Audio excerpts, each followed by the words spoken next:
त्रिभुवन पीरा हरनहार हो, तुमको मेरा होकर नाम। जग के उज्ज्वल अलंकार हो, प्रणाम तुम्हें मेरा हर बार। तीन जगत के नाथ आपके चरणों में जा लिया। भवसागर के शोषण करता, वंदन तुमको बारंबार। वंदन तुमको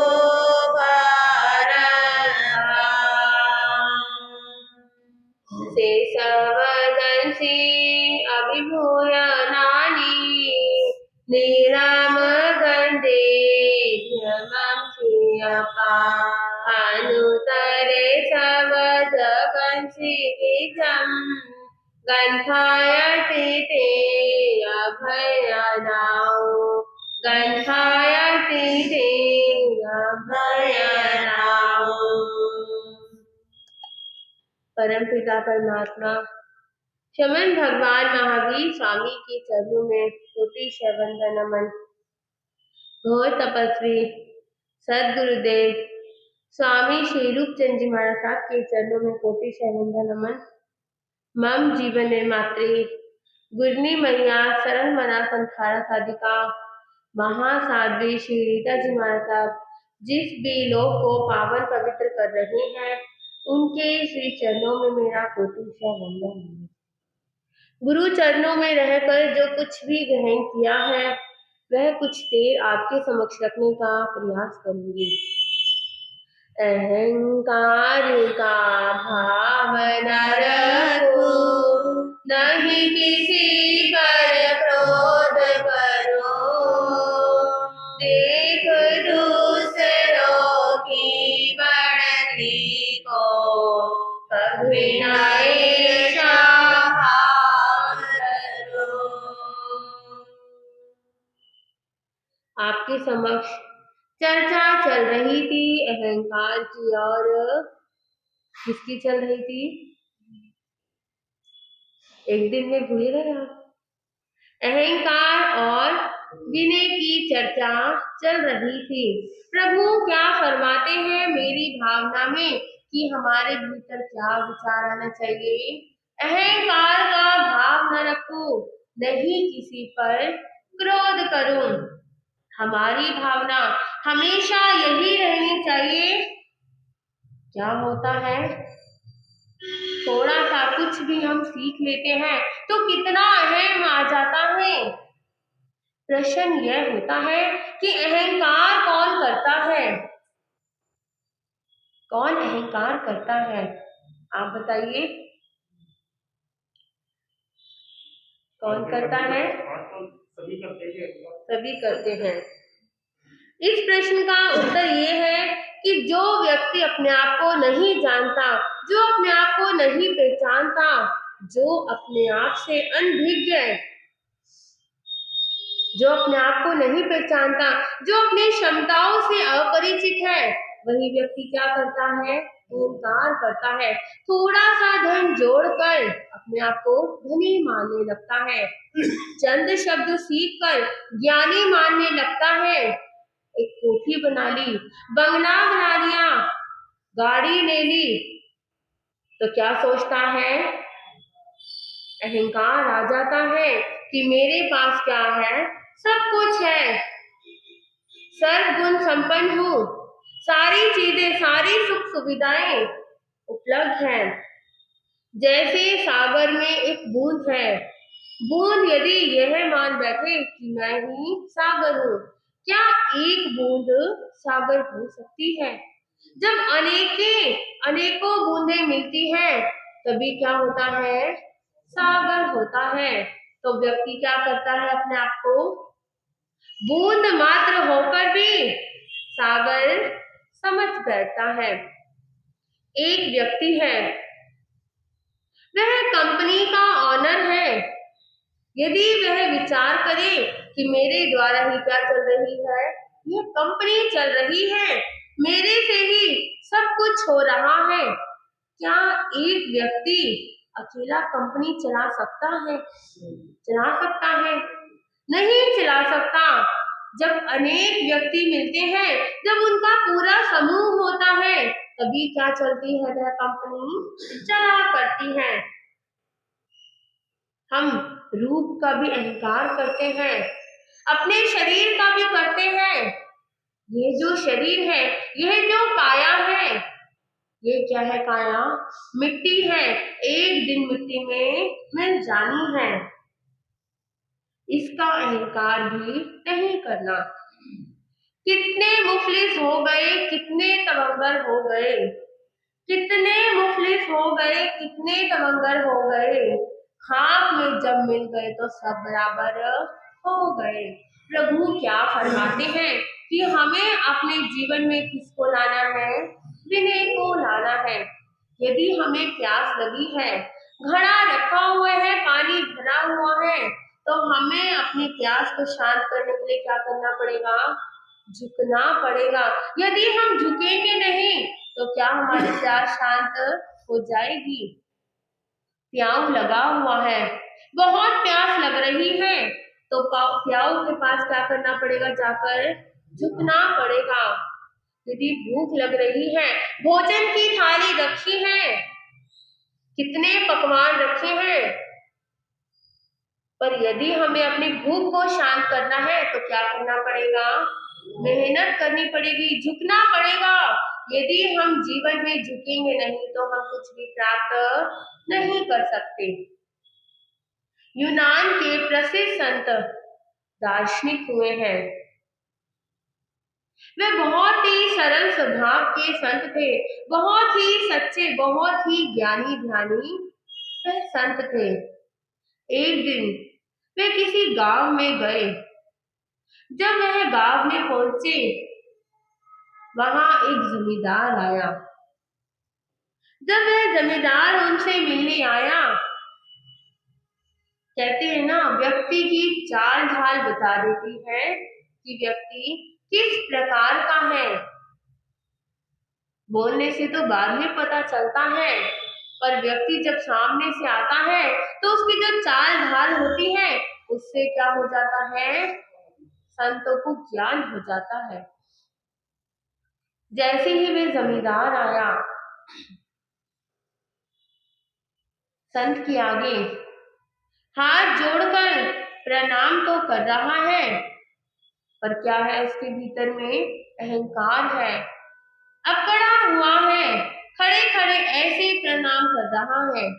जब संत ने देखा कि इस जमींदार में कितना अहम है कि शरीर से भी क्या हो रहा है? झलक रहा है।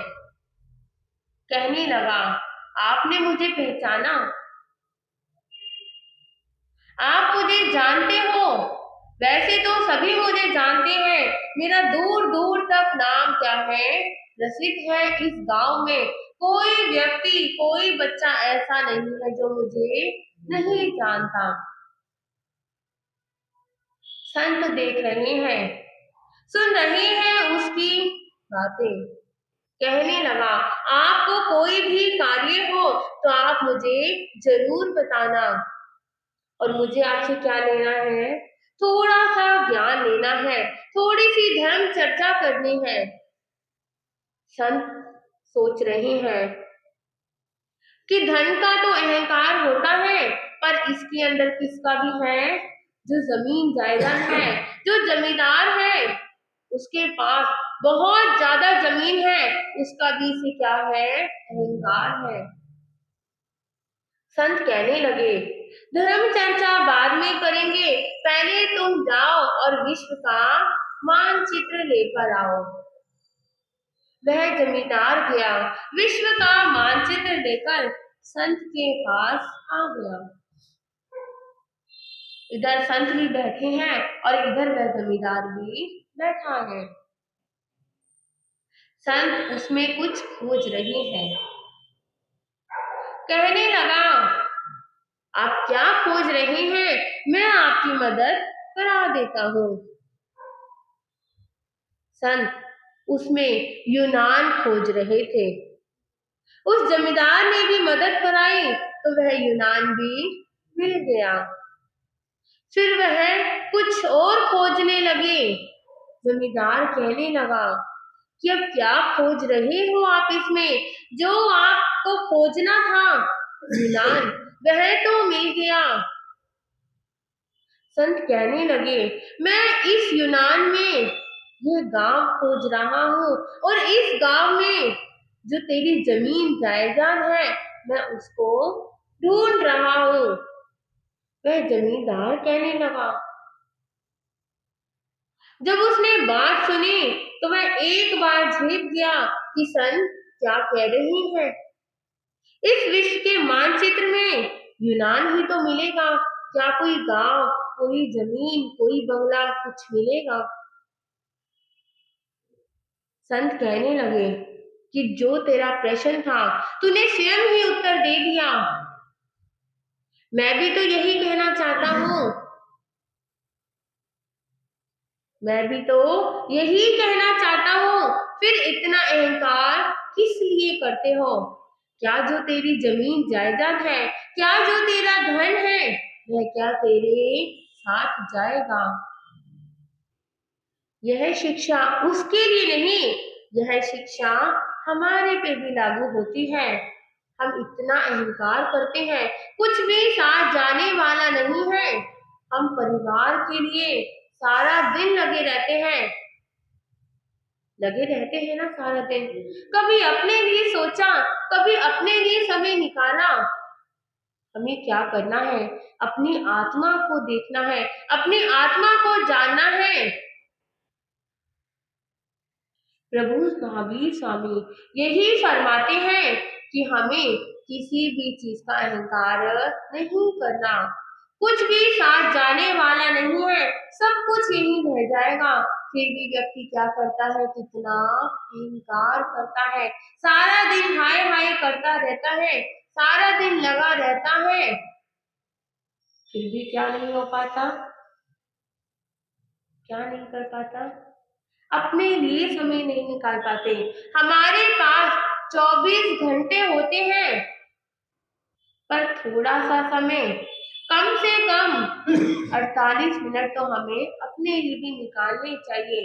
यदि हम धर्म ध्यान करेंगे, सामायिक संबर करेंगे, अपनी आत्मा को देखेंगे, अपनी आत्मा को जानेंगे, तो क्या होगा, हमारी आत्मा का कल्याण हो जाएगा। प्रभु यही फरमाते हैं कि हमें अपने जीवन में विनय को लाना है, विनय को धारण करना है। यदि हमारे जीवन में विनय आ जाएगा तो हमारा जीवन का कल्याण अपने आप ही हो जाएगा।